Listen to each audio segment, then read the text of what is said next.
Dealing with a difficult boss can be challenging, but approaching the situation with emotional intelligence or EQ can help you navigate it effectively and maintain your well-being.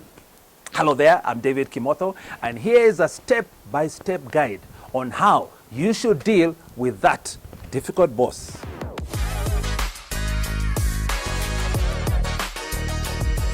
Number 1, self-awareness. Recognize your triggers. Identify what specifically about your boss's behavior bothers you. Is it their tone, micromanagement, or lack of recognition? Manage your emotions. Stay calm and avoid reacting impulsively. Practice mindfulness or deep breathing exercises to maintain composure. Secondly, empathy. Understand their perspective. Consider what pressures or challenges your boss might be facing. Sometimes difficult behavior stems from stress, insecurity, or external pressures.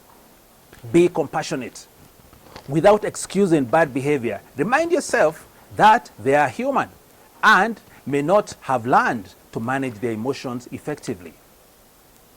Number 3, communication skills. Choose the right time and place. If you need to address a concern, do so privately and when both of you are calm. Use the I statements. Frame your concerns in a way that focuses on your experience rather than blaming. For example, you can say, I feel overwhelmed when priorities change frequently without notice. Or you can say, could we discuss ways to manage this better?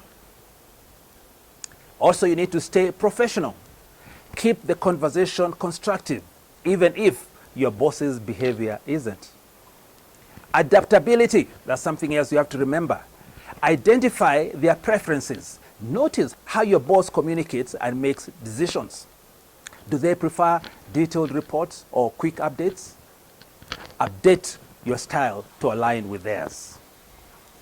Be proactive, something else you need to do. Anticipate their needs and address potential issues before they escalate. Boundary setting is something else you need to remember. Be clear about limits.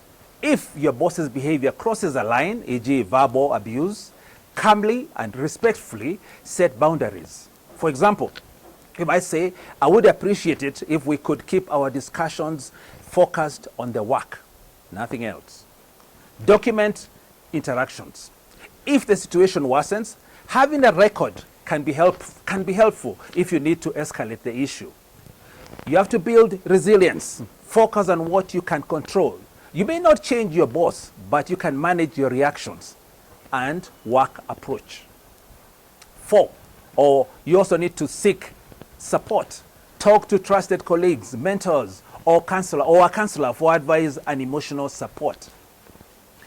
You also need to look at the bigger picture. Evaluate your options. If the situation becomes unbearable and there's no sign of improvement, consider whether staying in that role aligns with your long-term goals and values.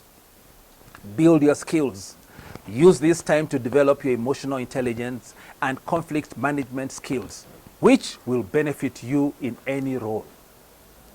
Approaching the situation with emotional intelligence not only helps you manage the relationship, but also ensures you remain professional and true to yourself.